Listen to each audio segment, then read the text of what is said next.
Her billionaire husband brought his mistress home and called her his second wife.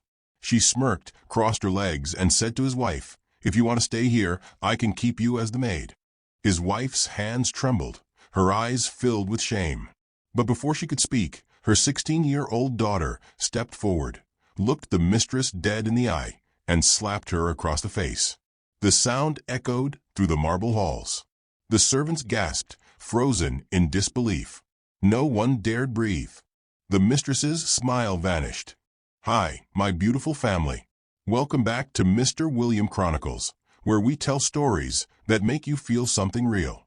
If you are ready for a powerful tale of betrayal, a mother's resilience, and a daughter's fearless protection, like this video, hit that subscribe button right now, slam the notification bell, and drop a comment telling me where you are watching from." The knife slipped.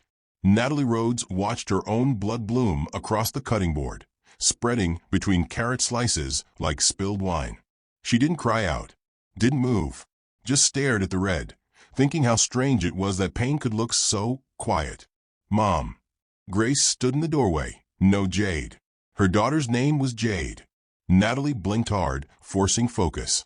When had she started forgetting simple things? "You're bleeding." Jade dropped her backpack, crossing the kitchen in 3 strides. She grabbed her mother's hand, wrapping it in a dish towel with the efficiency of someone who'd done this before. "When's the last time you slept?" "I sleep in a bed, not on the couch, waiting for Dad to come home." Natalie pulled away, turning back to the cutting board. The carrots needed finishing. Warren liked them precisely julienned for his steak. "Your father's building something important. We have to be patient. He's building someone else." Jade's voice went flat. "He hasn't touched you in months, Mom. Don't think I haven't noticed." "Jade, that's inappropriate." "What's inappropriate is him coming home smelling like perfume that isn't yours and expecting us to pretend everything's normal." Jade's voice cracked with that awful space between girl and woman. "What's inappropriate is you standing here making his favorite dinner when he hasn't shown up for a family meal in weeks." Natalie wanted to defend him, wanted to explain about pressure and responsibility and how marriage was complicated. But the words wouldn't come. The excuses had finally run dry. The front door opened. Warren James filled the doorway. Expensive suit, expensive cologne, expensive everything except the attention he paid to the people who'd loved him when he was nobody. "Something smells good," he said, loosening his tie without looking at either of them. "Steak. Your favorite." Natalie's voice sounded distant to her own ears. "Already ate. Client dinner ran late." He grabbed a water bottle from the fridge, checked his phone. "Don't wait up. I have calls." "Benjamin, it's family dinner night." "It's Tuesday, Natalie. I don't have time for arbitrary schedules." He finally looked at her, and his eyes held nothing. Not love. Not even guilt. Just mild annoyance at being questioned. "You don't understand the pressure I'm under." "Someone has to sacrifice," Natalie whispered. "Exactly." Warren headed for the stairs. "She means her," Jade said quietly. "Someone is Mom. Every single day." Warren paused. For one moment, something flickered in his expression. Then his phone buzzed, and whatever humanity had surfaced disappeared. "Tell your mother to stop being dramatic." He left. No apology. No second glance. And Natalie stood in her perfect kitchen, blood seeping through the towel, feeling the full weight of her own erasure. Chapter 2. The Public Execution. Natalie had forgotten what it felt like to wear a dress that made her feel powerful instead of appropriate. The emerald silk clung to her body like a second skin, and for the first time in months, she looked in the mirror and saw a woman instead of a shadow. The dress was Warren's favorite color on her, or at least it used to be, back when he noticed what she wore. She'd spent 3 weeks organizing tonight's gala. The annual Rhodes Foundation charity event was her creation, her legacy. 8 years of blood, sweat, and invisible labor that Warren would take credit for with a single speech. Her phone buzzed. The florist confirming white rose delivery. The caterer asking about the gluten-free options.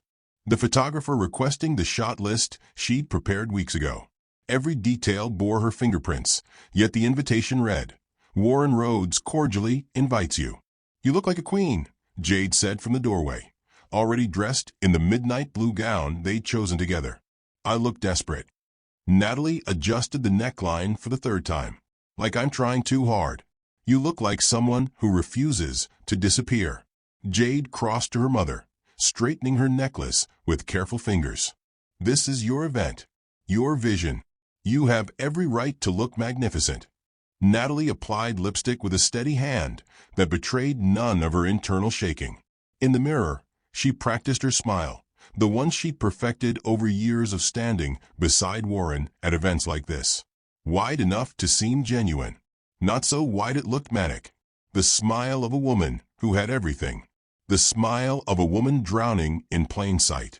The Riverside Hotel blazed with lights and expensive cars. Photographers clustered near the entrance like predators waiting for prey. Natalie had arranged all of this, the flowers, the seating, the carefully curated guest list. Every detail bore her invisible fingerprints. Mrs. Rhodes.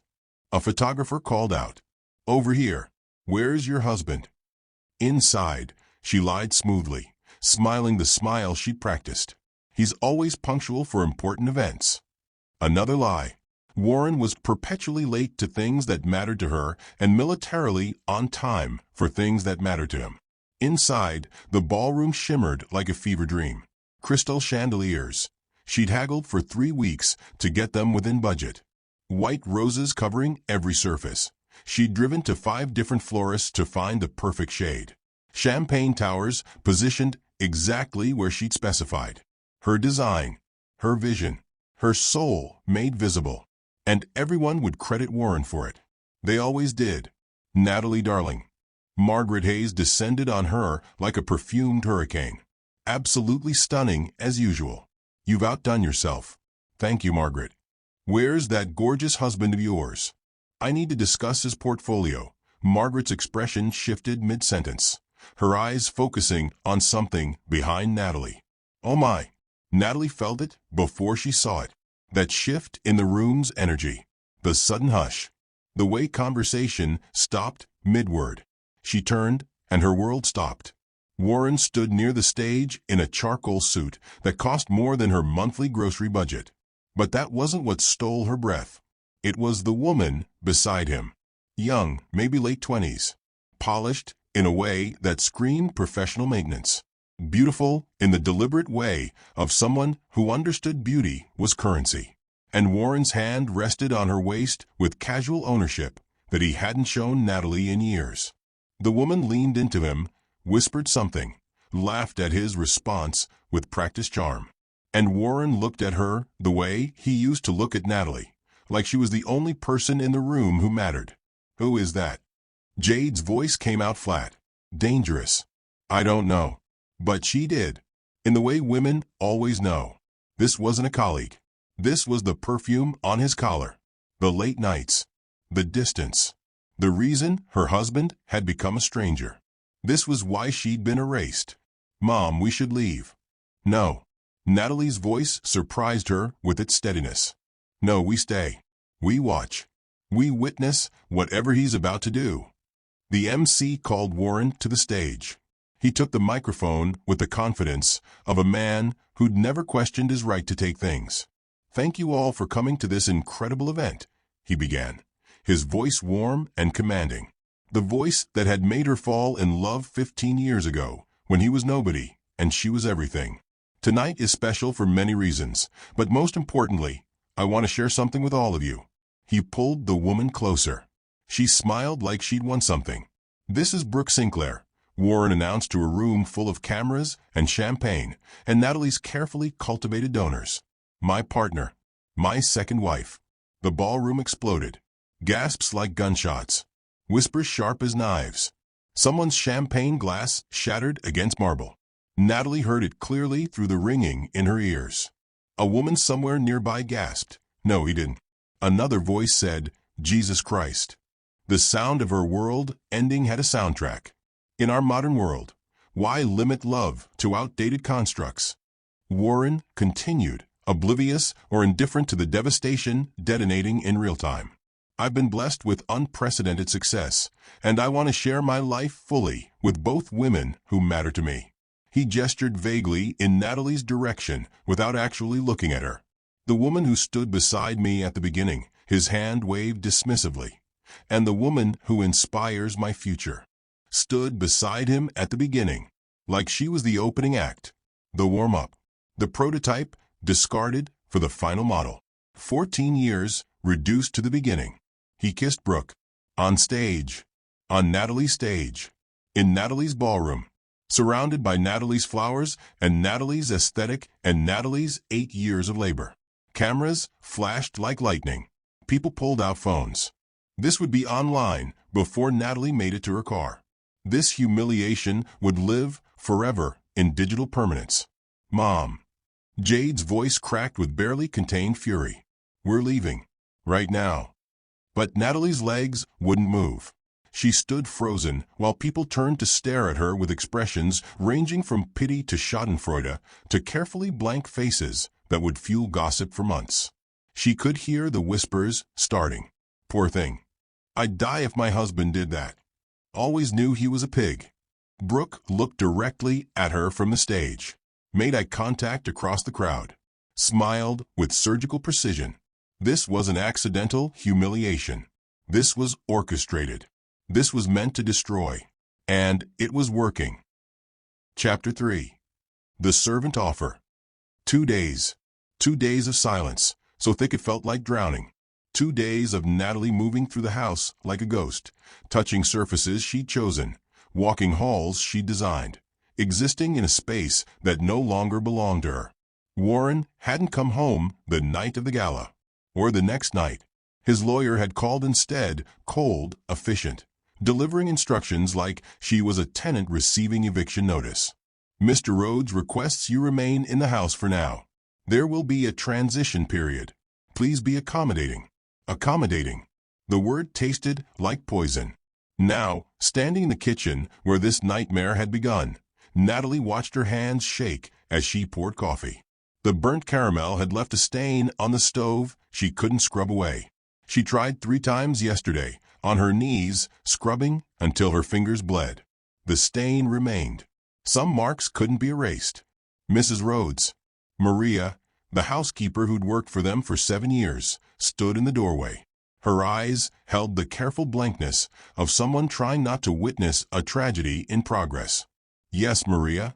Mr. Rhodes called. He's bringing Miss Sinclair home today. He's asked that all staff be present in the living room at 3 o'clock for introductions." Introductions. Like Brooke was a new hire. Like this was a business arrangement instead of the systematic destruction of Natalie's life. Of course. Natalie's voice came out steady. She'd perfected this, the art of sounding normal while everything inside screamed. "Thank you, Maria." Maria hesitated. "Mrs. Rhodes, I just want you to know." "Don't." Natalie held up a hand, gentle but firm. "Please don't. If you're kind to me right now, I'll break. And I can't break yet." Maria's eyes filled with tears, but she nodded and left. At 2:47 p.m., the staff assembled in the living room.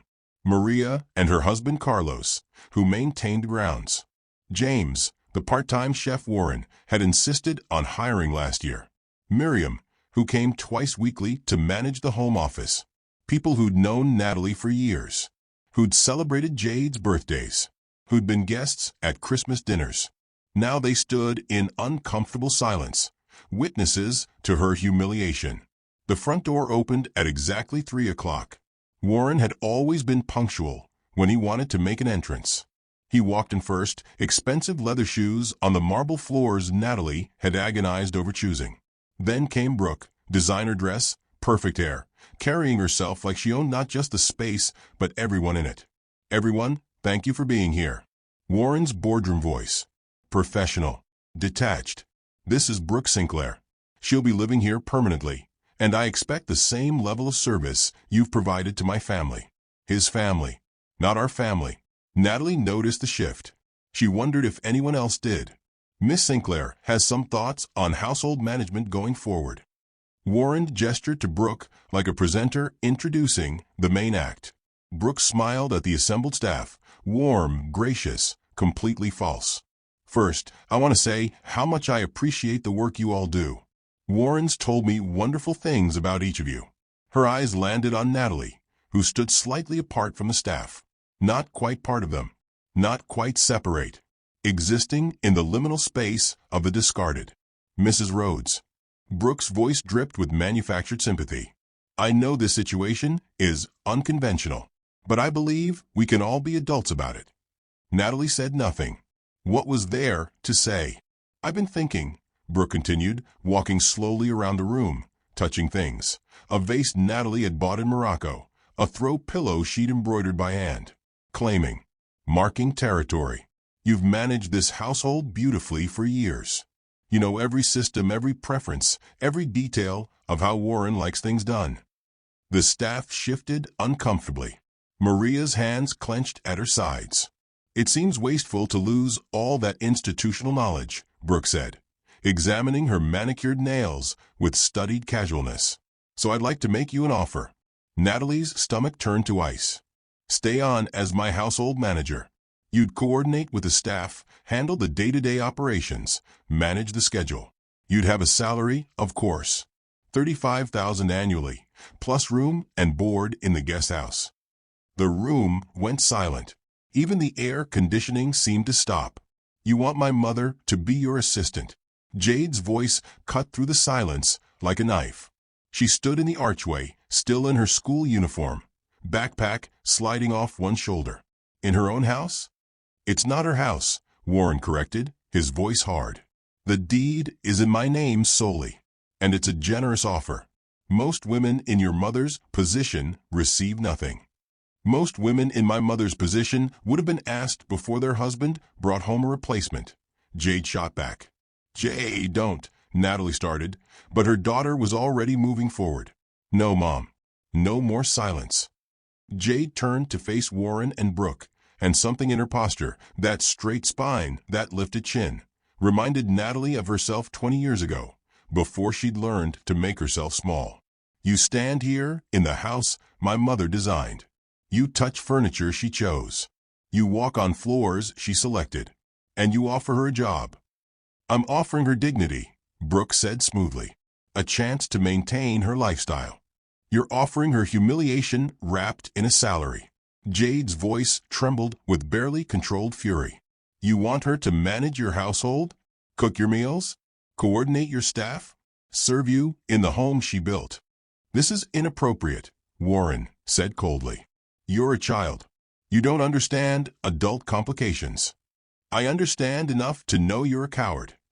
Jade took 3 steps forward, and Natalie saw it happening but couldn't move fast enough to stop it. Jade's hand connected with Brooke's face with a crack that echoed through the vaulted ceilings. The sound seemed to freeze time. Maria gasped. Carlos took an involuntary step forward. Miriam's hand flew to her mouth. Brooke stumbled backward, hand flying to her reddening cheek, shock replacing her careful composure. You little. Touch my daughter, and I will destroy you.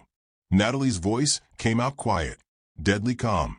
She hadn't moved from her position, but something in her had shifted, straightened.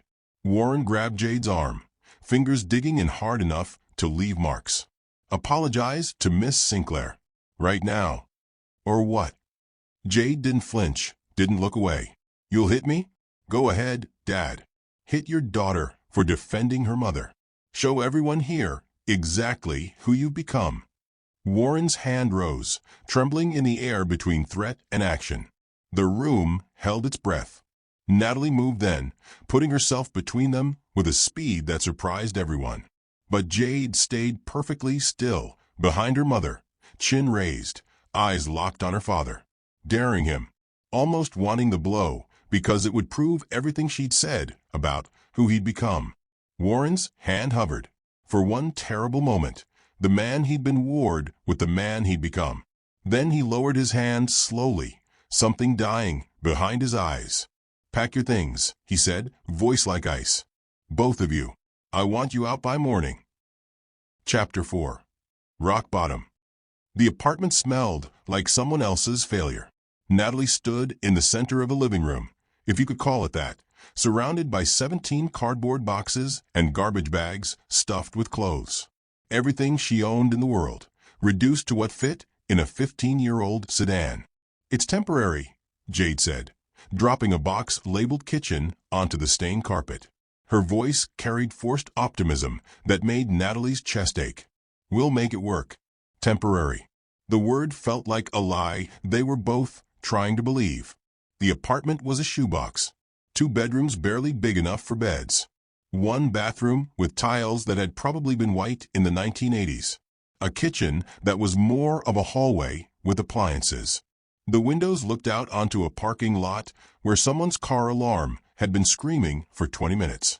This was what her life had become. This was the sum total of 14 years of marriage. "Mom." Jade touched her arm gently. "Where do you want your clothes?" Natalie looked down at the garbage bag in her hands. Inside were the dresses she'd worn to charity events, silk blouses for gallery openings, the emerald gown from the gala. Clothes for a life that no longer existed. "I don't know," she whispered. "I don't know where anything goes anymore." The first week, Natalie couldn't get out of bed. She'd lie there staring at the ceiling, water-stained, cracked, nothing like the coffered ceilings she'd commissioned for the house, and try to remember what ambition felt like, what purpose tasted like, what it meant to want something beyond simply surviving the next hour. Jade would leave for school at 7, return at 3:30, find her mother in the exact same position. "Did you eat?" Jade would ask.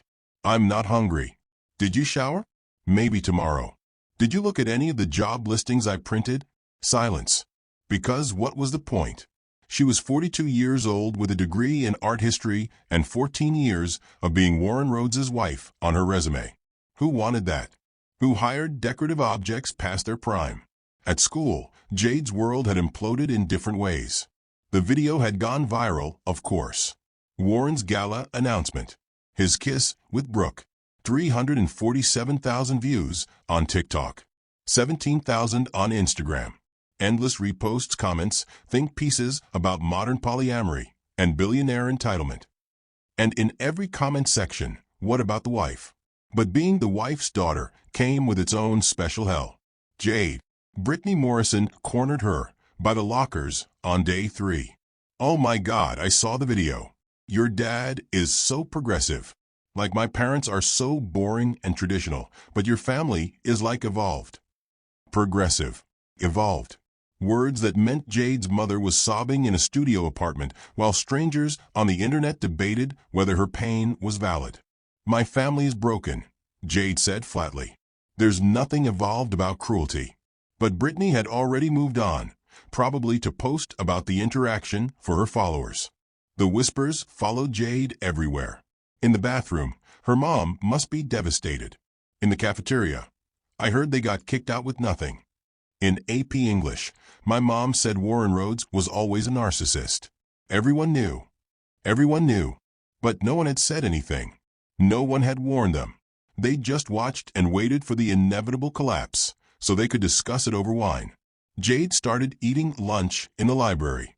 Started taking the long route to avoid crowds.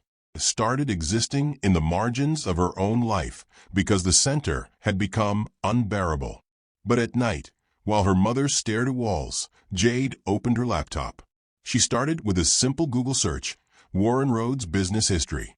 Then, Warren Rhodes former partners. Then, Warren Rhodes lawsuit settled. Page after page of information. Breadcrumbs of destruction. A trail of people Warren had used and discarded long before he'd done it to Natalie.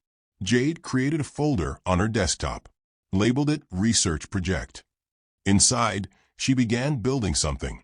Not revenge, not yet. Just information, just truth, just the careful documentation of every person her father had destroyed on his way to the top. She didn't know what she'd do with it. Didn't have a plan. But sitting in the dark with her mother's quiet crying coming through the thin walls, Jade made herself a promise. Warren Rhodes thought he'd won because he had the house and the money and the new woman. He thought throwing them away would be the end of the story. He had no idea it was just the beginning. On day 12, Natalie finally got up. Jade came home from school to find her mother at the kitchen table, showered, dressed, staring at a laptop screen showing job listings. Her eyes were still hollow, but she was vertical. "There's an office manager position at a real estate firm," Natalie said, her voice rusty from disuse. "They want someone with organizational skills and attention to detail." "I could do that." "You could do anything," Jade said carefully, afraid that too much enthusiasm would spook her mother back to bed. "I applied." Natalie's hands shook as she closed the laptop. "It pays $32,000 a year. We'd have to be careful, but we could make it work." $32,000. Less than Warren spent on his car insurance. Less than they'd budgeted for flowers at the house. But it was something. It was a start. "I'm proud of you," Jade said. "Don't be." Natalie's smile was broken glass. "I'm just trying not to disappear completely." That night, Jade added another name to her list. Another person Warren had betrayed. Another piece of the puzzle that was slowly, carefully taking shape. Her father thought this was over. Thought he'd destroyed them completely. He had no idea what was coming. Because Jade had learned something important in these 12 days of watching her mother break. Sometimes the most dangerous people aren't the ones who scream and threaten. Sometimes they're the ones who go quiet, who document, who wait, who plan. Jade looked at her research folder, now containing 43 files, hundreds of pages, a roadmap of Warren's sins. She whispered into the darkness of her tiny bedroom, making a vow to the mother crying in the next room. "I'll show him exactly what he threw away. I promise." And somewhere across town, Warren Road slept peacefully in a house built on broken promises, with no idea that his daughter had just declared war. Chapter 5. The investigation begins. 3 months into their new life, Natalie got the job. Not the real estate office manager position that had rejected her for being overqualified, which was code for too old and too expensive. But a temp agency hired her to answer phones at a medical billing company. Minimum wage. No benefits. The kind of work that made her invisible. She took it anyway. Because invisible was better than starving. Jade watched her mother leave for work in clothes from Target instead of Nordstrom, carrying lunch in a brown paper bag instead of eating at the bistro near Warren's office. Watched her come home exhausted from sitting in a cubicle, being spoken to like she was disposable. Because, to them, she was. "How was work?" Jade would ask. "Fine," Natalie would lie, and they'd both pretend not to hear the way her voice cracked. At school, Jade had become a ghost. She ate lunch in the library, kept her head down, spoke only when called on. The viral video had mostly faded from social media, replaced by newer scandals, fresher tragedies. But the damage remained. The whispers. The careful distance her former friends maintained. The way teachers looked at her with pity that felt like judgment. She'd become that girl, the one from the broken family, the cautionary tale, the proof that even money couldn't save you from humiliation. Jade had stopped caring what they thought. She had more important things to focus on, like the court-mandated visitation with her father every other Sunday. The first visit, Warren had taken her to brunch at an expensive restaurant downtown. Brooke hadn't come, probably Warren's one concession to the fact that bringing his mistress to father-daughter time might be poor optics. "I know you're angry," Warren had said, cutting his eggs Benedict with surgical precision. "But someday you'll understand that adults make complicated choices." "Complicated," Jade repeated. "Is that what we're calling it? Your mother and I grew apart. These things happen. You brought another woman into our house and offered Mom a job as her servant. That's not growing apart. That's cruelty." Warren's jaw had tightened. "I gave your mother more than most men would. A generous settlement. $50,000 after 14 years of marriage." Jade's voice stayed quiet, but something in it made Warren pause. "That's less than you spent on Brooke's engagement ring." "I saw it, Dad. 2-carat cushion cut, platinum band. $75,000 minimum." Warren had blinked, surprised she'd noticed, surprised she'd researched. He had no idea what else she'd been noticing, what else she'd been researching. The second visit was different. Warren picked her up in his Tesla, The new one, not the one he'd had when they were a family. Everything was new now.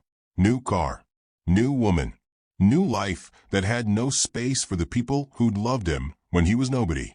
"I need to stop by the office briefly," he'd said. "Just 20 minutes. You can wait in the conference room." Jade had nodded, docile, obedient. The moment Warren disappeared into his private office for a phone call, Jade moved. She'd been in this office 100 times. Birthday visits, holiday parties, the time she'd had the flu and Natalie had been in a meeting. So Warren had let her sleep on his couch. She knew the layout, knew his habits, knew he never locked the file cabinets in his desk because he was arrogant enough to believe no one would dare look.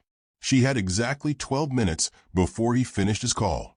She timed his average phone conversations obsessively for the past month. The first drawer held standard office supplies. The second, client contracts. The third, her breath caught, banking statements. Personal accounts, not business. Transactions highlighted in yellow, with handwritten notes in margins. Warren's handwriting, meticulous and exact. Jade pulled out her phone, hands shaking, and started photographing. Every page, every notation, every suspicious transfer to accounts she didn't recognize. $15,000 to Cascade Holdings, LLC. $23,000 to Silver River Consulting. $45,000 to an account number with no name attached. She didn't know what it meant yet, but it meant something. People didn't hide money that was legitimate. 8 minutes left. She moved to the next drawer, found folders labeled with names she vaguely recognized, business partners, investors, people who'd been at the house for dinner parties years ago. Inside each folder, contracts, emails, legal documents dense with language Jade didn't fully understand. But she understood enough. Breach of fiduciary duty. Misappropriation of assets. Fraudulent misrepresentation. Legal words for theft. For betrayal. For the systematic destruction of partnerships. 5 minutes. Jade photographed everything she could. Her phone's camera clicking silently, documenting her father's sins one page at a time. She was sliding the last drawer closed when she heard footsteps. Jade dove for the conference room, heart hammering, phone burning in her pocket with the weight of what she'd just stolen. Warren appeared in the doorway. "Ready? Sorry that took longer than expected." "No problem," Jade said, her voice steady despite the adrenaline screaming through her veins. "I was just looking at your awards." She gestured to the wall of plaques and certificates. Entrepreneur of the Year, Top 40 Under 40, Excellence in Innovation. Awards for a man who'd built his empire on stolen dreams. "I'm proud of those," Warren said, and for a moment, something human flickered in his expression. "I worked hard to earn them." "Did you?" Jade wanted to scream. "Or did you steal them from people who trusted you?" But she just smiled and followed him to the car. That night, Jade uploaded everything to her laptop. 237 photos, contracts, bank statements, emails, a treasure map of corruption. She didn't know what half of it meant, but she knew someone who would. The internet was a beautiful thing. Within 3 hours of searching forensic accountant whistleblower, Jade had found forums full of people discussing corporate fraud. Within 6 hours, she'd educated herself on money laundering, shell corporations, and offshore accounts. Within a week, she understood exactly what she was looking at. Warren hadn't just betrayed their family. He'd been betraying people for years. Systematic theft dressed up in legal language. Partners forced out with forged signatures. Investors defrauded with false projections. A pattern of destruction stretching back 15 years. But understanding wasn't enough. Jade needed more. She needed victims willing to speak. She needed a case so airtight that Warren couldn't charm or buy his way out. She needed an army. The name Robert Chin appeared in 3 different folders.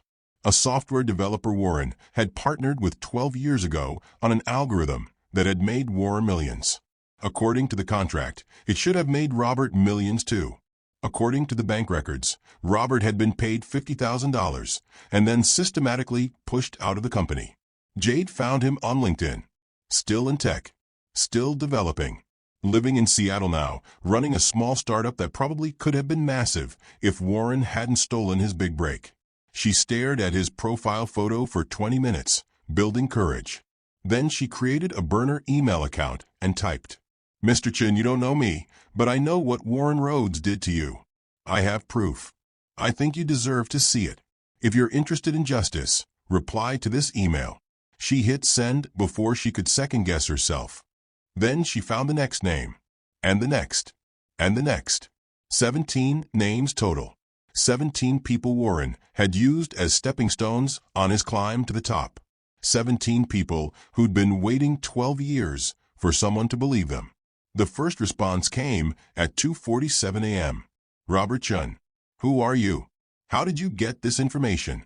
If this is some kind of scam." Jade wrote back immediately, "I'm Warren Rhodes's daughter.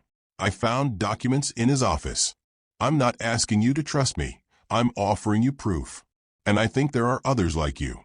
I think if we work together, we can make him answer for what he's done. Why would you help me destroy your own father?" Jade's fingers hovered over the keyboard. Then she typed the truth. "Because he destroyed my mother first. And I watched him do it with a smile on his face." 3 days later, Robertson called her. "My sister Sarah was your mother's roommate at college," he said without preamble. "I remember meeting Natalie at their graduation. She was kind, smart, full of plans. What happened to her?" "He happened to her," Jade said quietly. "He erased her, made her small, then threw her away when she stopped being useful." Robert was quiet for a long moment. "I have a lawyer, Patricia Nguyen. She specializes in corporate fraud litigation. If what you're saying is true, if you really have evidence, she'll want to see it." "I have evidence," Jade confirmed. "Bank statements, contracts, emails. Enough to prove he's been doing this for over a decade. Send it to me. I'll forward it to Patricia." "But Jade," Robert's voice went serious, "if we do this, there's no going back. Your father will know you betrayed him. Your life will become very complicated." "My life is already complicated," Jade said. "At least this way, it'll mean something." She sent the files that night. All 237 photos. Everything she'd stolen. Everything Warren thought was safely hidden. The next morning, Patricia Nguyen called. "This is a RICO case waiting to happen," she said, her voice sharp with professional excitement. "But we need more plaintiffs. One victim is a grudge. Multiple victims is a pattern. Can you find more people?" "I have 16 other names," Jade said. "People he did the same thing to." "Find them," Patricia ordered. "Get them talking. If even half of them are willing to testify, we can bury him." Jade spent the next 3 months becoming someone she'd never imagined. A detective, an advocate, a collector of broken dreams. She called people across the country: Denver, Boston, Miami, Seattle, Portland, cities where Warren had built partnerships and left destruction. Each conversation started the same way. "Mr./Ms. name, you don't know me, but Warren Rhodes wronged you. I'm his daughter, and I want to help make it right." Some hung up immediately. Some cursed her out for being a Rhodes. Some cried. But 17 people listened. 17 people who'd been dismissed, defrauded, and destroyed. Who'd been told they were the problem, that they'd misunderstood, that they should have read the fine print. 17 people who'd been waiting for someone to believe them. One story particularly gutted Jade. A woman named Monica Harrison in Boston. Warren had convinced her to invest her family's restaurant money in a tech startup. Promised guaranteed returns. Showed her projections that turned out to be completely fabricated. She'd lost $340,000. The restaurant closed. Her marriage fell apart. Her kids had to drop out of college. "I tried to sue," Monica said, her voice hollow with old pain. "But his lawyers buried me. Said I should have done due diligence. Made me look like an idiot who couldn't read a contract." "You weren't an idiot," Jade said fiercely. "He's a con artist who's good at what he does. But I have proof now. Real proof. Will you help me stop him?" Monica was quiet for so long Jade thought she'd hung up. "Then, what do you need me to do?" Patricia Nguyen coordinated everything. Same law firm. Same strategy. 17 lawsuits filed simultaneously across multiple jurisdictions. Maximum impact, Patricia explained during their planning call. If we file one at a time, he'll fight them individually. All at once? His legal team can't handle the volume. His insurers will panic. His board will force him out to protect the company. When? Jade asked. When I say so. We get one shot at this. We need to make it count. For 3 more months, Jade lived a double life. Honors student by day, architect of her father's destruction by night.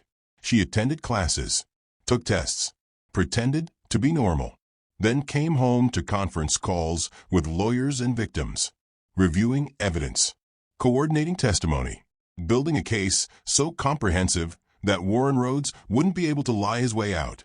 Natalie remained unaware, working her temp job, coming home exhausted, slowly rebuilding herself piece by piece.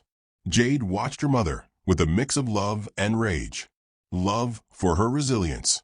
Rage that she'd had to be resilient at all. One night, Natalie found Jade at the kitchen table at 2 a.m., surrounded by printouts and legal documents. "What's all this?" she asked.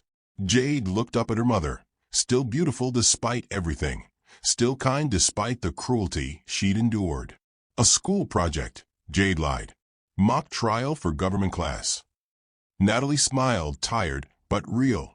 "You're going to be an amazing lawyer someday." "I'm going to be amazing at a lot of things," Jade said. "I learned from the best." After Natalie went to bed, Jade pulled up her master file. 17 victims coordinated. Thousands of pages of evidence compiled. A legal team ready to strike. She opened her email and typed to Patricia Nguyen, "I'm ready. Let's destroy him." Chapter 6. The Artist and the Broken Woman. 6 months after the divorce, Natalie's therapist gave her homework. "Find something that's just yours," Dr. Cynthia Bennett had said during their weekly session. Not for Jade. Not to prove anything to Warren. Something that makes you remember who you were before you became someone's wife. Natalie had stared at the beige walls of the therapy office, trying to remember who that person had been. The girl who'd majored in art history because beauty mattered more than practicality. Who'd spent weekends in galleries, getting lost in colors and textures and the stories paintings told. That girl felt like fiction now. A character from someone else's life. "I don't know what I like anymore," Natalie had admitted.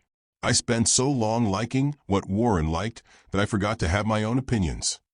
Then experiment. Try things. Fail at them.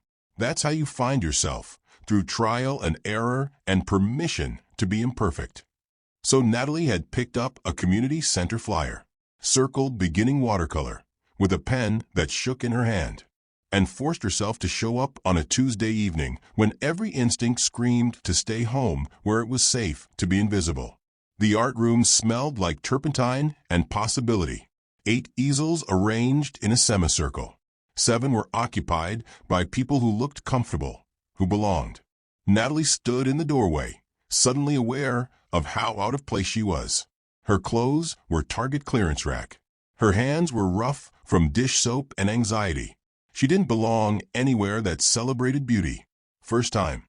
The voice came from the easel nearest the window.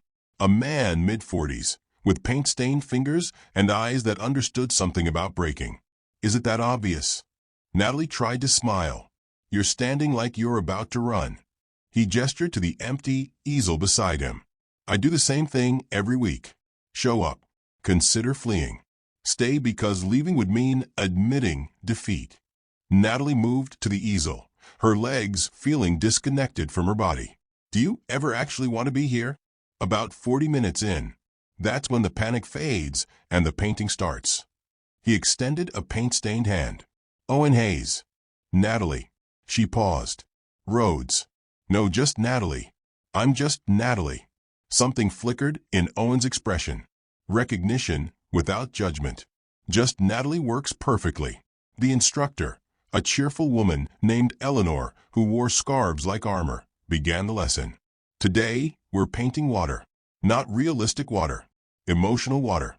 What does water feel like to you?" Natalie stared at her blank paper. Water felt like drowning. Like being submerged in a marriage where she couldn't breathe. Like tears that wouldn't stop. Her brush moved without conscious thought. Dark blues bleeding into grays. Swirls that looked less like water and more like chaos. It was ugly. Unpracticed. Completely honest.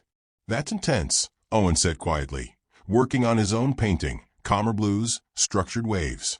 It's terrible. Natalie wanted to tear it up. It's real. That's rarer than good. For 90 minutes, they painted in comfortable silence. Owen occasionally offered tips, more water in your brush for smoother transitions, but never criticism. Never judgment about her lack of skill. When class ended, Natalie's painting looked like a storm having an anxiety attack. Owen's looked like the ocean, remembering how to be peaceful. You're good at this, Natalie said, studying his work. I've been coming for 2 years. You should have seen my first painting. Looked like a toddler's tantrum. Owen cleaned his brushes with practiced efficiency. My ex-wife said I needed a hobby. Turns out she meant I needed to be less boring, not more creative. Filed for divorce 3 months into my watercolor journey. I'm sorry. Don't be. She was right. I was boring. Predictable. I came home at the same time every day, cooked dinner, asked about her work. She needed passion. Drama. Someone who made her feel alive. Owen's smile was sad but accepting. She found a musician who forgets to text back and shows up drunk to her important events. Apparently that's exciting. That's not exciting. That's exhausting. Try telling her that. Owen gathered his supplies. What about you? What brings someone to beginner watercolor with the energy of someone fleeing a crime scene? Natalie hesitated. The truth felt too heavy for casual conversation. But Owen's eyes held no pressure, just patient curiosity. My therapist told me to find something that was mine. I used to love art before. She trailed off. Before. Owen prompted gently. Before I got married and forgot that I was allowed to love things that didn't serve someone else's needs. Owen nodded slowly. That's a very specific kind of loss. The kind people don't always recognize as loss because you're still breathing. Yes. The word came out as a whisper. Exactly that. They walked out together into the parking lot. Natalie's 15-year-old sedan looked embarrassed next to Owen's practical Honda.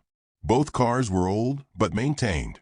The vehicles of people who'd learned to appreciate reliability over flash. Same time next week. Owen asked. Maybe. Probably. I don't know if I'm good enough. Nobody's good enough, Owen interrupted gently. That's why we practice. Come back. Paint more storms. Eventually, they might turn into something else. Natalie drove home thinking about storms and boring men and the difference between exciting and exhausting. Jade was at the kitchen table doing homework when she walked in. How was our class? Jade asked without looking up. Weird. Good weird, I think. Natalie set down her disaster of a painting. Jade studied it for a long moment. It looks angry. It is angry. Good. You should be angry. Jade returned to her calculus. Anger's better than sad. Over the following weeks, Natalie kept returning to class. Kept painting storms that slowly, incrementally, began to calm. And kept talking to Owen in the comfortable way of two people who understood that broken didn't mean unfixable. My ex used to say I never took risks, Owen said one evening, attempting a sunset that looked more like a bruise. She was right. I'm careful. Methodical. I think through consequences. That sounds responsible, not boring. Apparently, there's a difference between responsible and romantic. Owen added orange to his purple disaster. She wanted spontaneous weekend trips, surprise flowers, grand gestures. I wanted stability, planned vacations, flowers on expected occasions. You wanted partnership. She wanted performance. Owen's brush paused mid-stroke. That's, yes, exactly that. How did you know? Because I lived the opposite. My husband was all performance. Charming for cameras. Romantic when people were watching. The minute we were alone, I was furniture. Natalie mixed colors that didn't quite work together. I would have killed for boring. For someone who came home. For predictable kindness. Your ex-husband sounds like an idiot. He's a billionaire. Everyone thinks he's brilliant. Brilliance and wisdom are different things. Smart people make the stupidest choices about what matters. They painted in silence for a while. Then Owen said quietly, "Would you want to get coffee after class sometime?" Not a date. Just two people who understand each other. Natalie's first instinct was to say no, to protect herself, to avoid the possibility of being hurt again. But Dr. Bennett's voice echoed in her head. Find something that's just yours. Maybe friendship with someone who understood boring as a compliment could be hers. The best kind, Owen agreed, and his smile was genuine relief. 3 weeks later, coffee became dinner. Dinner became weekend walks. Walks became Owen teaching Jade to drive because Natalie's hands shook too much behind the wheel after years of Warren criticizing every lane change. "You're good at this," Jade said after her 5th lesson with Owen, pulling into their apartment complex with only minor curb collision.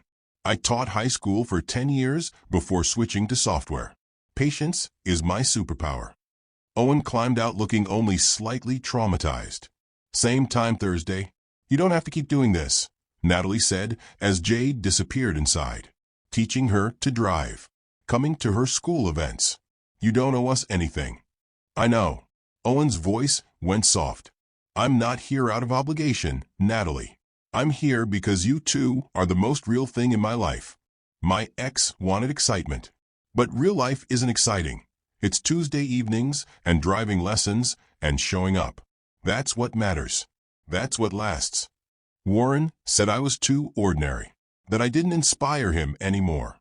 Warren was looking for a muse. I'm looking for a partner. Those are very different things. Owen touched her hand carefully. "You don't have to inspire me. You just have to be you. The version of you that's slowly coming back. The one who paints angry storms and laughs at my terrible jokes and cries during driving lessons because she's proud of her daughter." "I'm such a mess," Natalie whispered. "You're healing. That's allowed to be messy." When Owen kissed her 3 months into their careful courtship, it tasted like patience. Like someone who understood that broken people don't need fixing. They need presence. Consistency. The boring gift of showing up. "Is this real?" Natalie asked against his mouth. "Or am I just grateful someone's being kind?" "It's real," Owen promised. "And we have time to figure out the difference." Chapter 7. The Sister's Keeper. Brooke Sinclair wasn't her real name. It was borrowed, constructed, an identity built specifically to get close to a man who deserved everything coming to him. Her real name was Rachel Montgomery, and 6 years ago, her sister Claire had come home broken in ways that couldn't be fixed. Rachel remembered that night with crystalline clarity. 2 a.m. Claire standing in the doorway of their shared apartment, makeup streaked, dress torn, something dead behind her eyes. "He's gone," Claire had whispered. "He said he loved me. He said we'd get married. He lied about everything." The story came out in pieces. A man named David Sterling, handsome, charming, successful. They'd met at a conference in Chicago. He'd pursued her relentlessly. Flowers, late-night calls, promises of forever. "He told me he was divorced," Claire said, staring at her hands. "No kids. Just a lonely entrepreneur looking for real connection. 6 months of romance. 6 months of believing she'd found her person. Then the pregnancy test. 2 pink lines. Claire had been terrified, but hopeful. David Sterling had been neither. "Get rid of it," he'd said coldly, all charm evaporating like morning fog. "Here's $20,000. Go to a clinic. Forget this happened." "But you said you loved me." "I said what I needed to say to get what I wanted. You're a nice girl, Claire, but you're not wife material. You're a distraction. A vacation from my real life." He'd left her sobbing in a hotel room with an envelope of cash and no way to contact him. His phone number disconnected. His email bounced back. His LinkedIn profile deleted. David Sterling had never existed. He was a ghost who'd stolen 6 months of Claire's life and left her pregnant and alone. The abortion had cost $800. The complications had cost everything else. Rachel had held her sister's hand in the hospital while doctors explained that the infection was severe, that they'd had to perform an emergency hysterectomy, that Claire would never carry a child. "I'm 28 years old," Claire had said, staring at the ceiling. "And I'm empty. He made me empty." She'd survived physically, but something essential had broken. Claire stopped painting. She'd been an artist, brilliant and passionate. Stopped laughing. Stopped believing the world held anything good. 2 years later, she'd walked into traffic. Not jumped. Just walked. Like she'd finally stopped caring whether she lived or died. The car had killed her instantly. And Rachel had made a promise at her sister's funeral. Find him. Destroy him. Make him feel what Claire felt. It had taken 3 years to identify David Sterling's real identity. 3 years of tracking down conference attendees, matching photos, following digital breadcrumbs that led nowhere and everywhere. Finally, a break. A woman on a forum for victims of romance scams recognized his photo. "That's Warren Rhodes," she'd written. "Tech billionaire. I saw him give a keynote at a conference once. Same face. Same charm. Total narcissist." Warren Rhodes. Married. 1 daughter. Living in a mansion his wife had designed while he played at being David Sterling in hotels across the country. Rachel had stared at his photo for hours. The perfect family man. The successful entrepreneur. The respected community leader. All built on lies. All constructed while he destroyed women like Claire for sport. So Rachel had become Brooke. Changed her hair. Changed her style. Changed everything about herself to become exactly what Warren Rhodes would want. She'd researched him obsessively. His patterns. His preferences. The charity events he attended. The restaurants he frequented. The type of woman he'd cheat with. Young. Blonde. Polished. Ambitious, but not threatening. Beautiful, but not more successful than him. Rachel had made herself into that woman. Had positioned herself at the right event, worn the right dress, said the right things. Warren had taken the bait exactly as she'd known he would. The affair had been clinical for her. Every kiss calculated. Every intimate moment strategic. She'd studied manipulation the way surgeons studied anatomy, learning exactly where to cut for maximum damage. When Warren had proposed the modern marriage arrangement, Rachel had almost laughed. He thought he was being progressive, sophisticated. In reality, he was being predictable. Men like Warren always wanted to have everything. They never understood that greed made them vulnerable. She'd moved into the house with a plan. Access to his accounts. Access to his business files. Access to everything he'd built while destroying women like her sister. She'd started small, transferring money to offshore accounts. Just a few thousand here and there. Amounts Warren wouldn't notice immediately. Collecting passwords. Documenting assets. Building her exit strategy. But then she'd met Natalie. The first week in the house, Rachel had found Natalie in the kitchen at midnight, staring at burnt caramel like it held the secrets of the universe. "Can't sleep?" Rachel had asked, playing her role. Natalie had startled, wiping tears quickly. "Just cleaning up. It's 1 in the morning. I like things clean." Natalie's smile was all performance. Rachel recognized it because she'd perfected the same expression. They'd stood in awkward silence. Then Natalie had said quietly, "You seem nice. I want you to know I don't blame you." Warren is persuasive, charismatic. He makes you believe you're special until suddenly you're not.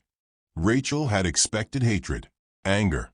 Instead, she'd gotten understanding from a woman who had every right to destroy her. "I'm sorry," Rachel had said, and meant it for the first time since entering this house. "I'm sorry for all of it." Natalie had just nodded and returned to scrubbing the already clean stove. Then Rachel had met Jade, 16 years old, fierce and protective, defending her mother with a slap that echoed through Rachel's chest. She'd seen Claire in that moment, the woman her sister had been before Warren Rhodes, before David Sterling, had broken her. Rachel lay awake that night in the master bedroom Warren had insisted she share, listening to him snore, and realized something terrible. Her revenge was destroying the wrong people. Warren didn't care about Natalie. He'd already discarded her. Rachel taking his money wouldn't hurt him the way it hurt the woman and child he'd left behind. She'd become the weapon that finished what Warren had started. The thought made her sick. Rachel had two choices: continue the plan and destroy an innocent family, or take what she could and run. Let Warren face consequences from someone else. Someone who hadn't been collateral damage. 3 days after the staff meeting, Rachel made her decision. She spent 48 hours moving money, not just to her offshore accounts. She sent anonymous payments to Natalie's bank account. Small amounts Warren wouldn't trace. Enough to give her options. She cleared the main accounts, business funds, investment portfolios, for $0.3 million, disappeared into accounts Warren would never find. Then she wrote the note. Not the one Warren would find. That one was cold, calculated, designed to wound his ego.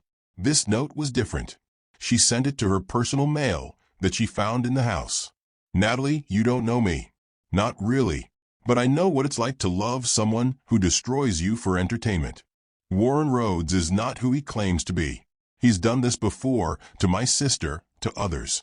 You and Jade deserve better than being casualties of his narcissism. I've taken what I could from him. Some of it is now yours. Check your account. It's not enough. Nothing could be enough. But it's something. Protect your daughter. She's extraordinary. And you're stronger than he ever let you believe. Someone who understands. Rachel packed her bags, cleared the last accounts, and disappeared before dawn. She'd failed to completely destroy Warren Rhodes. But she'd wounded him financially. And sometimes, for men like Warren, money was the only thing they actually loved. As she drove away from the house, watching it shrink in her rearview mirror, Rachel thought about Claire. About the baby that never was. About the sister she'd lost to a man who collected hearts like trophies. Warren would face justice eventually. Just not from her. Because Rachel Montgomery was tired. Tired of being angry. Tired of letting Warren Rhodes occupy space in her life even through revenge. She'd take the money, disappear, start over somewhere warm where nobody knew about Claire or David Sterling or the years she'd spent planning destruction. And maybe, just maybe, she'd find a way to live that wasn't defined by what had been taken from her. The note to Natalie was the closest thing to redemption she could offer. A warning, a gift, a message from one survivor to another. You're not alone. You're not crazy. And you're going to be okay. Rachel hoped Natalie would find it, hoped it would help. But she'd never know, because Brooke Sinclair was dead, and Rachel Montgomery was finally going home. Chapter 8. The Trap Springs. Tuesday, 6:47 a.m. Jade sat in the darkness of her bedroom, laptop screen casting blue light across her face. Her finger hovered over the trackpad. One click, one email, and everything would change.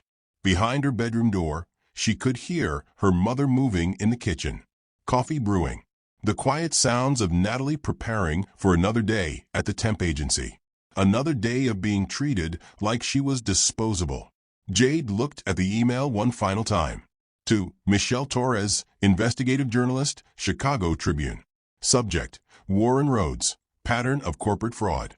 Attached, 237 documents, 17 witness testimonies, 12 years of evidence. Her cursor hovered over send.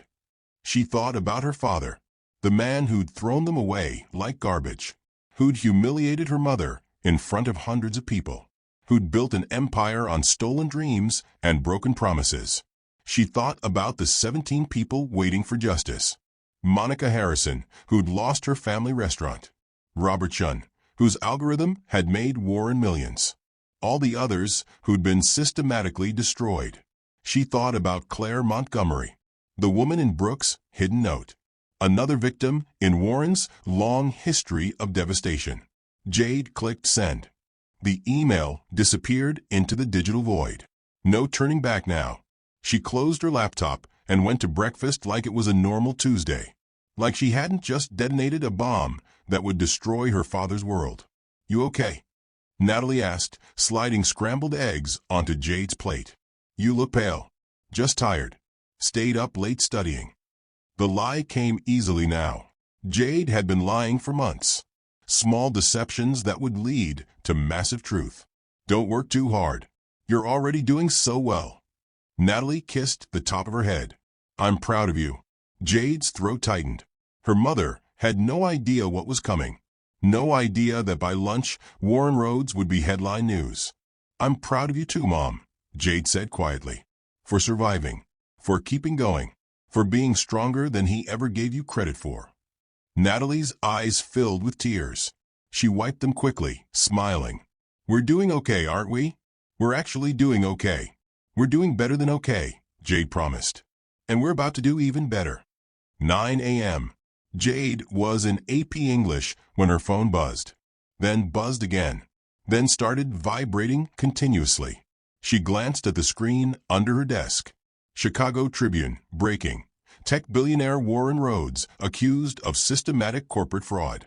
Washington Post. Warren Rhodes faces multiple lawsuits in coordinated legal action. CNN Business. 17 former partners allege decade-long pattern of financial misconduct. It was happening. Actually happening. Jade's hands shook as she opened the Chicago Tribune article. Tech entrepreneur Warren Rhodes, founder and CEO of Rhodes Innovation Group, faces 17 simultaneous lawsuits filed this morning across multiple jurisdictions. Former business partners allege a pattern of corporate fraud spanning 12 years, including misappropriation of funds, breach of fiduciary duty, and systematic theft of intellectual property. Warren Rhodes built his empire on stolen dreams, said Robertson, former partner and lead plaintiff. He convinced us we were building something together, then used forged signatures and fraudulent contracts to force us out. Today we take back what's ours. The article continued with details Jade had provided. Bank statements, email correspondence, contracts with forged signatures, a meticulously documented history of Warren's corruption. But it was the second headline that made Jade's breath catch.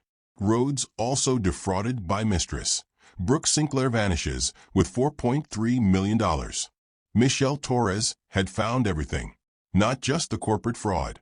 The personal destruction, too.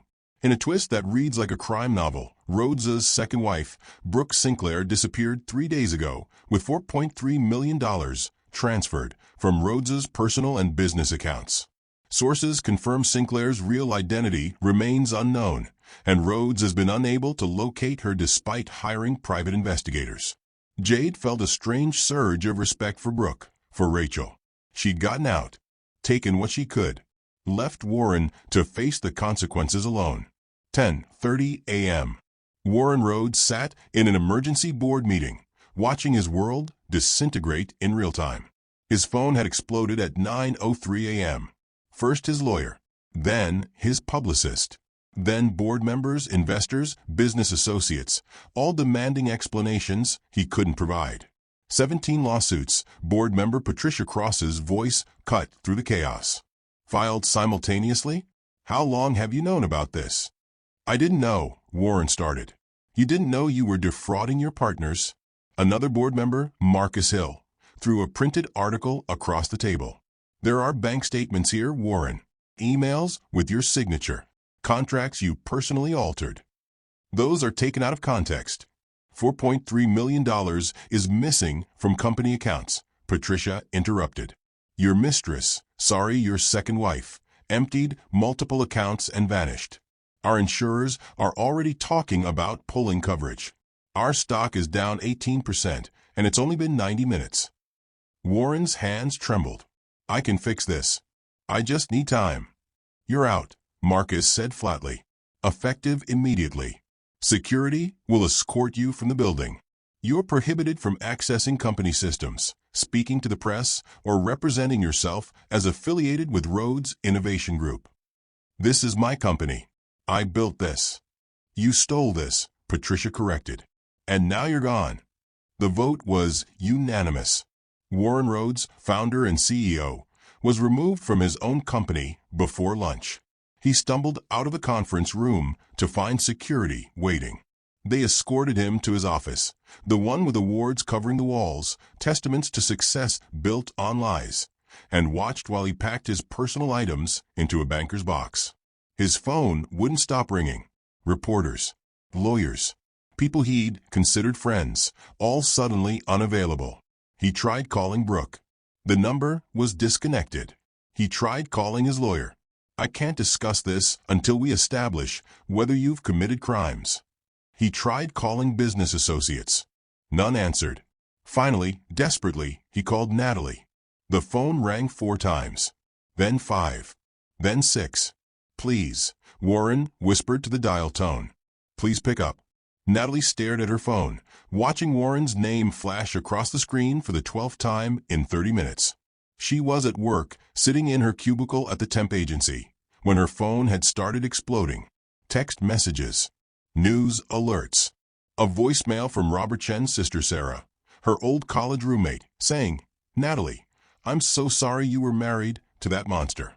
She'd Googled Warren's name and found the articles. All of them. The lawsuits. The fraud.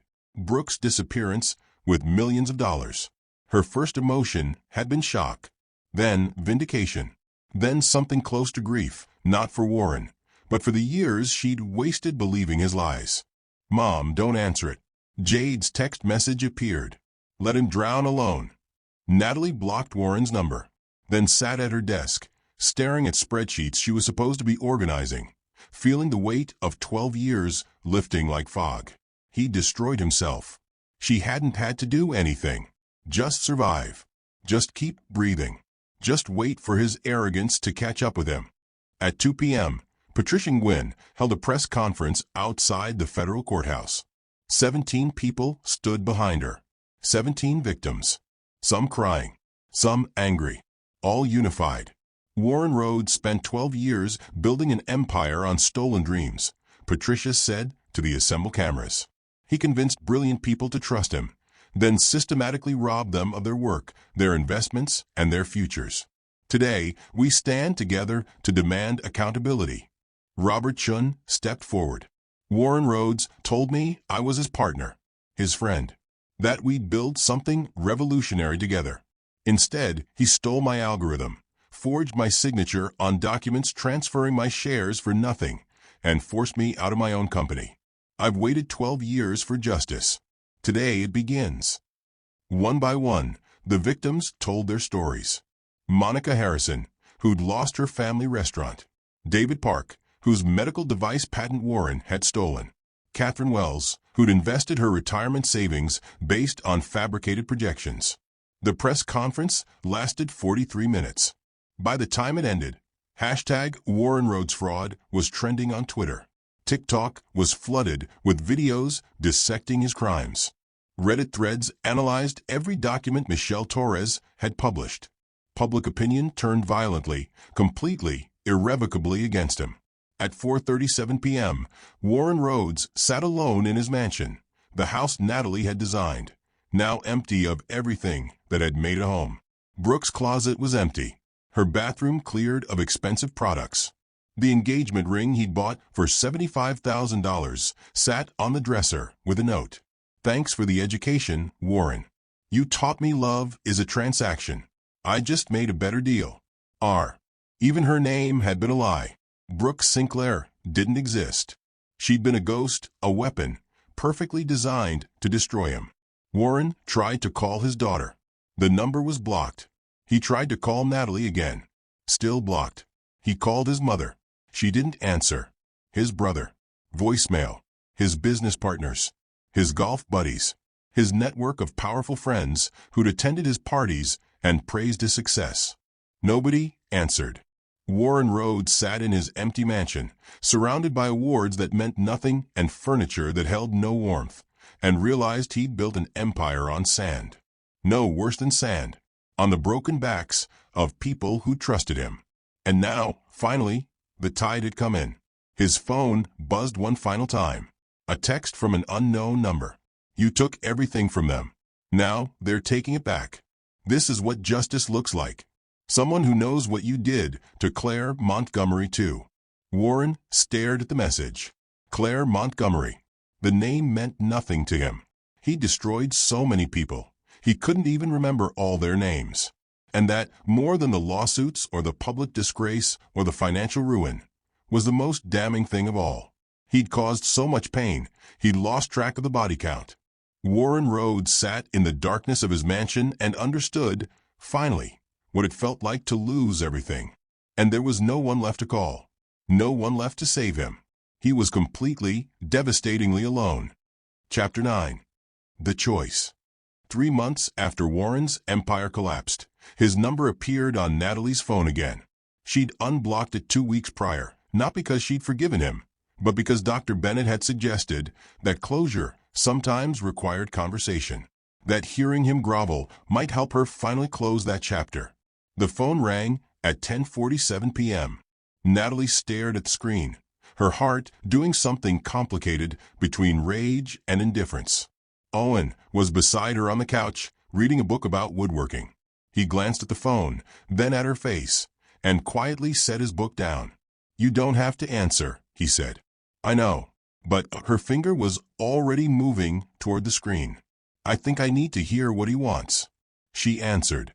Put it on speaker so Owen could hear, so she wouldn't be alone with Warren's voice. Natalie. Warren's voice cracked on her name. He sounded smaller, older. Nothing like the confident man who'd announced his modern marriage to a ballroom full of cameras. "Thank you for answering. I've been trying to reach you for weeks. I blocked your number. You should take a hint. I know I have no right to ask anything of you, but I need to talk. Please. Just 5 minutes." Natalie looked at Owen. He gave a small nod. "Your choice. I'm here either way." 5 minutes, Natalie said. "Then I'm hanging up and blocking you again." Warren exhaled shakily. "I made a mistake. The biggest mistake of my life. Bringing Brooke home. Humiliating you. Throwing away everything we built together. I was arrogant and cruel, and I'm so sorry." "You're sorry you got caught," Natalie corrected. "You're sorry you lost everything. You're not sorry you hurt me." "I am sorry I hurt you. Natalie, you were my wife for 14 years. The mother of my daughter. I loved you. You loved what I did for you. There's a difference." Silence. Then Warren said quietly, "The lawsuits are destroying me. I've lost the company. The house is in foreclosure. My legal fees are astronomical. Brooke took everything liquid. I'm broke, Natalie. Actually broke. And you're calling me because I realized something. Brooke never loved me. She was using me from day one. But you actually loved me. You stood beside me when I had nothing. You believed in me. You were real." Natalie laughed, a harsh, broken sound. "I was real.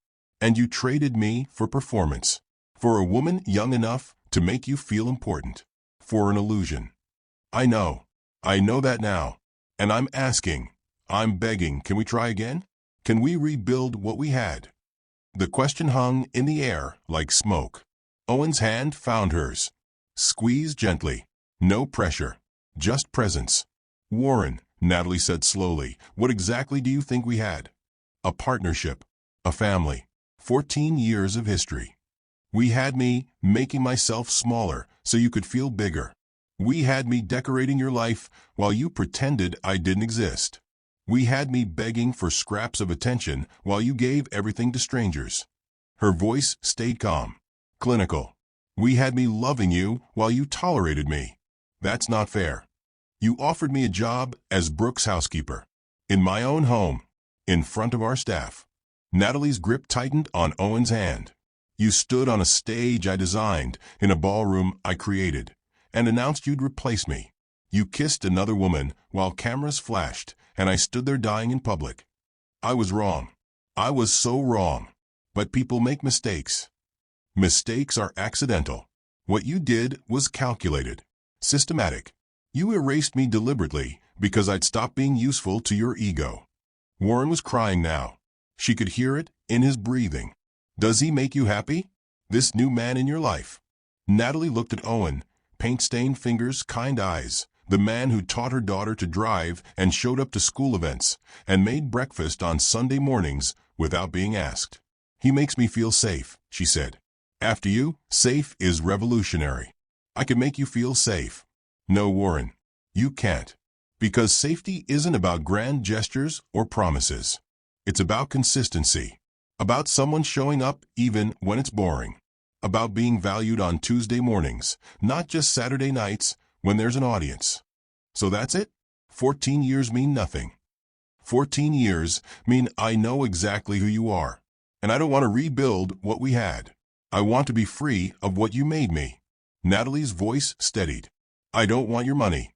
I don't want your apologies. I just want you to leave me alone so I can finally figure out who I am without you defining my worth. Natalie, please. Goodbye, Warren. I hope you find whatever you're looking for, but you won't find it with me. She ended the call, blocked the number again, then sat in the silence of her small apartment with Owen's hand in hers. You okay? Owen asked quietly. I'm free, Natalie whispered. For the first time in years, I'm actually free. Owen pulled her close. She cried, not for Warren, but for the years she'd lost, for the woman she'd been before she'd learned to make herself invisible. And then she dried her tears, looked at Owen, and said, I love you. Not because you saved me, not because I'm grateful, but because you're you. And I'm finally myself enough to know the difference. Owen smiled, real and warm and completely without performance. I love you too. The messy, healing, still figuring it out version of you. In the next room, Jade listened through the thin walls and smiled. Her mother had finally chosen herself, had finally chosen real over familiar. And Warren Rhodes was alone with his regrets. Justice, Jade thought, didn't always need revenge. Sometimes it was just watching someone face the natural consequences of their choices. Sometimes it was just saying no and meaning it. Chapter 10. The Empire of Ash. 5 years later, Natalie Rhodes stood in front of a building she'd once called home, feeling nothing. Not anger, not sadness, not even the bitter satisfaction of watching an enemy fall. Just a quiet indifference of someone who'd moved so far forward that looking back required effort. The foreclosure notice had arrived 3 days ago. Warren's mansion, the one Natalie had designed with such careful love, choosing every fixture and paint color and piece of molding, was being auctioned for parts. You sure you want to do this? Owen asked from the driver's seat. His hair had more gray now, and he wore reading glasses for close work, but his eyes still held that same steady kindness. I need to see it one last time, Natalie said. Not for him. For me. To remember what I survived. Beside her in the back seat, Jade scrolled through her phone. 21 now, engaged to a kind young man named Theo who worked at an animal shelter and made her laugh. She'd graduated with honors, gotten into law school, deferred for a year to work with Patricia Nguyen's firm. The reporter from Chicago Tribune wants a follow-up interview, Jade said. 5-year anniversary of the lawsuits. She wants to know how we're doing. And how are we doing? Natalie asked.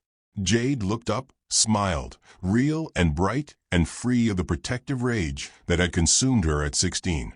We're boring.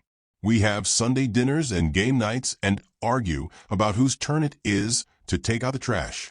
We're magnificently, perfectly boring. The best kind of boring, Owen agreed, parking in front of the mansion. The house looked like a corpse. Paint peeling from shutters Natalie had custom ordered.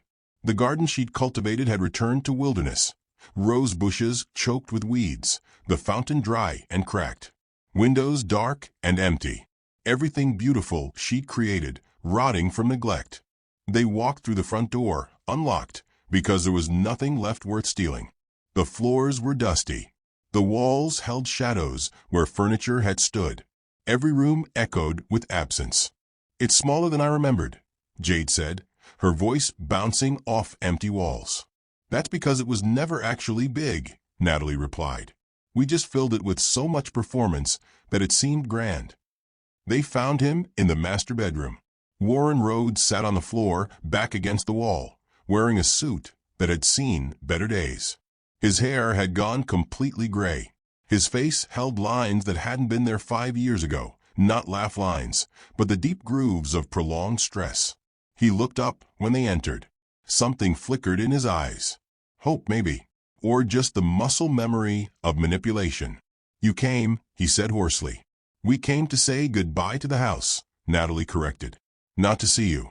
Warren struggled to his feet, leaning heavily on the wall.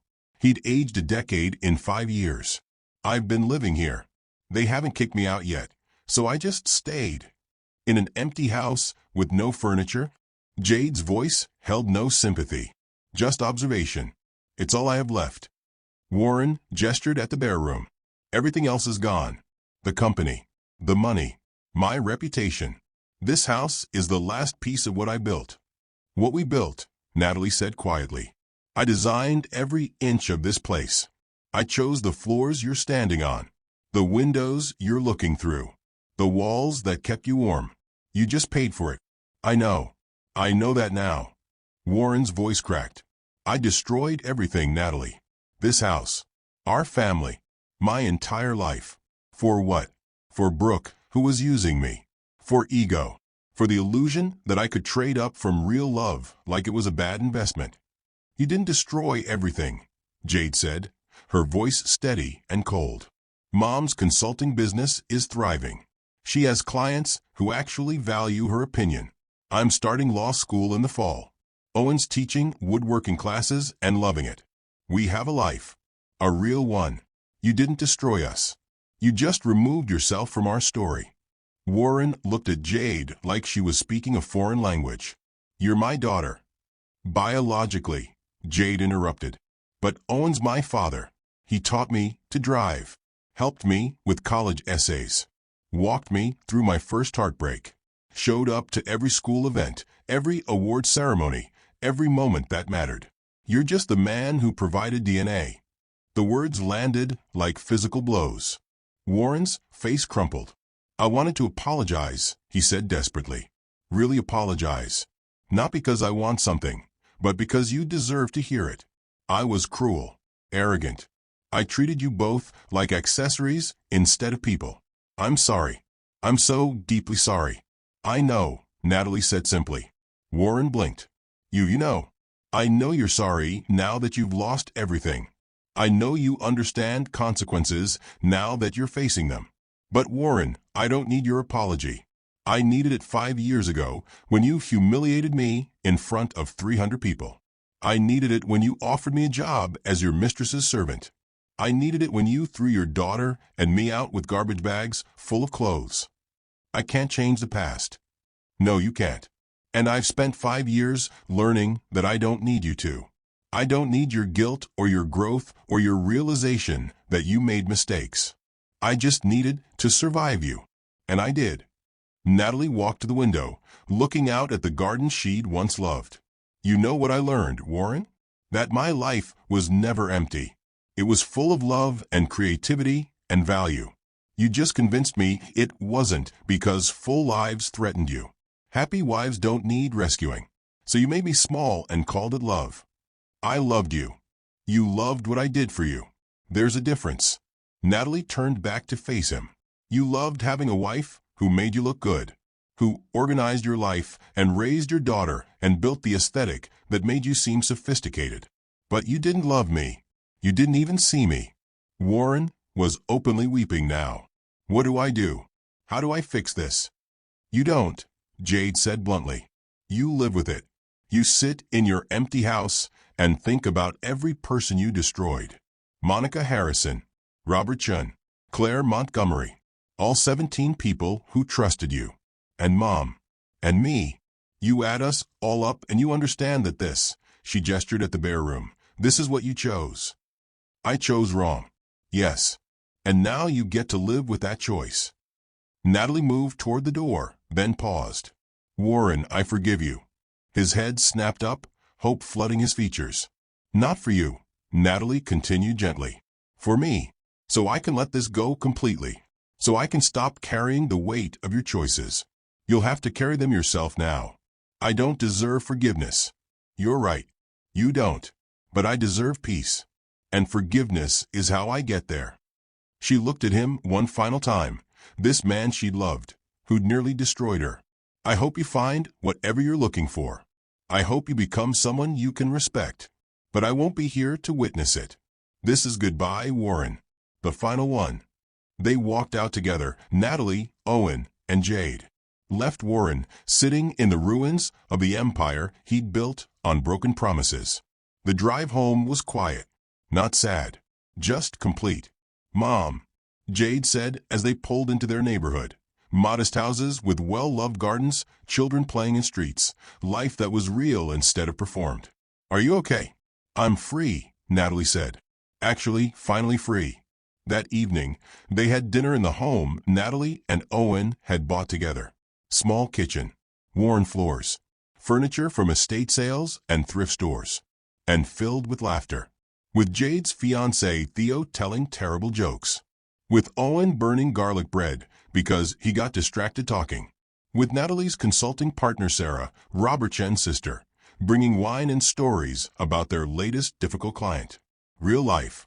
Messy and imperfect and infinitely more valuable than anything she lost. 2 years later, the call came at 3 a.m. Warren had suffered a massive heart attack. Natalie was still listed as his emergency contact because he'd never changed it. Never found anyone else to put in that space. She and Jade went to the hospital, not out of obligation, out of completion. Warren lay in the hospital bed, tubes and monitors documenting the final breakdown of a body that had outlived its owner's soul. "You came," he whispered when he saw them. "We came to witness the end," Jade said, not unkindly. "So you don't die alone. Nobody should die alone. Even me." Warren's laugh was bitter. "After everything I did, even you." They sat with him for 3 hours. Didn't hold his hand. Didn't offer false comfort. Just witnessed. As dawn broke through the hospital windows, Warren said quietly, "You were the love of my life, Natalie. I was just too stupid to know it until I'd thrown you away." "I know," Natalie replied. "But I wasn't your life. I was just part of it. And you chose to make me the smallest part. That was your choice, not mine." Warren closed his eyes. "I'm so tired." "Then rest," Natalie said gently. "We'll stay until you do." He died at 6:47 a.m., the same time Jade had sent the email that destroyed his empire 7 years earlier. Natalie didn't cry. Neither did Jade. They just sat in the presence of an ending, feeling neither triumph nor grief. Just a quiet acknowledgement that some people spent their whole lives building kingdoms and died alone because they'd burned every bridge to get there. They drove home to Owen making breakfast, to Jade's daughter, 18 months old, named Claire after the woman in Brooke's note, playing with blocks in the living room. To life that was small and real and full the only thing that actually mattered, people who showed up. "How are you feeling?" Owen asked, wrapping Natalie in a hug that smelled like coffee and sawdust. "Grateful," Natalie said. "Not for what I lost, for what I found after losing it." She looked at her granddaughter, at her daughter, at the man who'd loved her back to herself. The empire of ash had blown away on the wind. What grew in its place was smaller, quieter, and infinitely more valuable. It was real, and it was enough. So what did you think? Was justice served? Did Natalie get the ending she deserved? Drop your thoughts in the comments below. If this story moved you, hit that like button and subscribe to Mr. William Chronicles for more stories about resilience, redemption, and the power of choosing yourself. I'll see you in the next one.